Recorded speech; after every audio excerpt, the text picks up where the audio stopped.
ഒത്തിരി റിവ്യൂസൊക്കെ കേട്ടായിരുന്നു, ഭയങ്കര മോശമാണ്. അത് ആ 16 വർഷത്തിൻ്റെ അധ്വാനം എന്താണെന്ന് അറിയാത്ത ആൾക്കാരാണ് അതിനെക്കുറിച്ച് വളരെ മോശമായിട്ട് പറയുന്നത്. I was waiting for 3 days to get the reviews about this movie. 16 വയസ്സെന്ന് പറയുമ്പോൾ, ഇന്നത്തെ 16 വയസ്സെന്ന് പറയുമ്പോൾ ചിലപ്പോൾ 10ാം ക്ലാസ്സിൽ പഠിക്കുന്ന കുട്ടികളായിരിക്കും.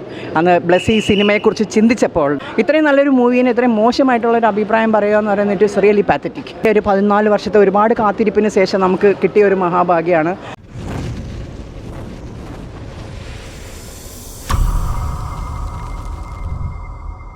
വേറൊന്നും പറയാനില്ല, നല്ല സിനിമയാണ്. വായിച്ചിട്ടുണ്ട്, നല്ല സിനിമയാണ്. നോവല് വായിച്ചിട്ടുണ്ട്, നല്ല പടമായിരുന്നു. നല്ല അഭിപ്രായം. നോവൽ വായിച്ചിട്ടുണ്ട്, നന്നായിട്ടുണ്ട്. അതുപോലെ തന്നെ പൃഥ്വിരാജിൻ്റെ അഭിനയം വളരെ പെർഫെക്റ്റ് ആയിട്ടുണ്ട്. ആടുജീവിതം കണ്ടു. ആടുജീവിതം ഒരു എക്സലൻറ്റ് ക്രാഫ്റ്റ് വർക്കാണ്. ഒത്തിരി റിവ്യൂസൊക്കെ കേട്ടായിരുന്നു, ഭയങ്കര മോശമാണ്, ഒരു ഭയങ്കര ബോറിംഗ് ആണ്, ഭയങ്കര ലാഗിങ് ആണെന്നൊക്കെ പറഞ്ഞിട്ട്. ശരിക്കും പറയുന്നത് അതിനകത്ത് കയറിയപ്പോൾ സങ്കടം തോന്നി. അങ്ങനെ പറയുന്ന ആൾക്കാരോട് കുറച്ച് സങ്കടം തോന്നി. കാരണം ഇത്രയും എഫിഷ്യൻ്റ് ആയിട്ടുള്ളൊരു വർക്കും ഒരു ക്രിയേറ്റീവ് ആയിട്ടുള്ളൊരു വർക്കും അവരെ ഇത്രയും വർഷത്തെ ഒരു journey of making of this movie ഭയങ്കര അപ്രീഷിയബിളാണ്. അത് പറയാതിരിക്കാൻ വയ്യ.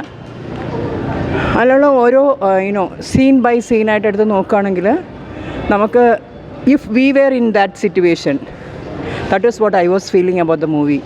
It is not like Prithviraj, it is not like Najeeb എന്ന് പറയുന്നൊരു ക്യാരക്ടറും അല്ല. ഇഫ് ഞാൻ അവിടെ ആയിരുന്നെങ്കിൽ that was my feeling while I was watching this movie throughout. Felt very bad about the bad reviews about this movie. യൂത്തിൻ്റെ സൈഡിലെന്ന് വെച്ചാൽ നമ്മുടെ യൂത്ത് എന്ന് പറയുന്നത് ഇപ്പോഴത്തെ എന്ന് വെച്ചാൽ യൂത്തിന് എപ്പോഴും എക്സ്പെക്റ്റേഷൻസാണ്.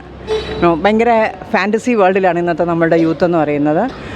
അവരുടെ ഒരു തോട്ട് പ്രോസസ്സിങ്ങും ഈ സിനിമയുടെ ഒരു making of this movie is totally different. അപ്പോൾ അതുകൊണ്ടായിരിക്കും അവർ കുറച്ച് നിരാശപ്പെട്ടു പോയത്. മേ ബി യൂത്തിന് എത്രത്തോളം അത് ഉൾക്കൊള്ളാനായിട്ട് പറ്റുമെന്ന് അറിയില്ല. ബിക്കോസ് ഇന്ന് എല്ലാവരും ഷോർട്ട് കട്ട്സിൽ കൂടെ ജീവിക്കുന്ന ആൾക്കാരാണ്. എല്ലാവർക്കും ഷോർട്ട് കട്ട്സാണ് ഏറ്റവും കൂടുതൽ ഇഷ്ടം. But this movie it self is A long duration ഉള്ളൊരു മൂവിയാണ്. അപ്പോൾ അതിൻ്റെ ഒരു അത് ക്ഷമിച്ചിരുന്ന് കാണാനുള്ളൊരു എന്തൂസിയാസം യൂത്തിനുണ്ടോ ഇല്ലെന്ന് അറിയത്തില്ല. I M 53 actually. അപ്പോൾ നമുക്ക് അതിനുള്ള ഒരു പേഷ്യൻസും നമ്മൾ കടന്നു വന്ന ഓരോ വഴികളും വെച്ച് റിലേറ്റ് ചെയ്യുമ്പോഴത്തേക്കും this movie is excellent craftsman work of Prithvi and the whole team, the Blessy, ആരായാലും അതിനകത്ത് അഭിനയിച്ചിരിക്കുന്ന ഓരോ ആൾക്കാരും they have done a brilliant work. അത് ആ 16 വർഷത്തിൻ്റെ അധ്വാനം എന്താണെന്ന് അറിയാത്ത ആൾക്കാരാണ് അതിനെക്കുറിച്ച് വളരെ മോശമായിട്ട് പറയുന്നത്. കാര്യം I was waiting for 3 days to get the reviews about this movie because I watch all the movies. I'm a movie lover also. ഞങ്ങൾ ഫാമിലി അടക്കം എല്ലാ മൂവീസും കാണുന്ന ആൾക്കാരാണ്.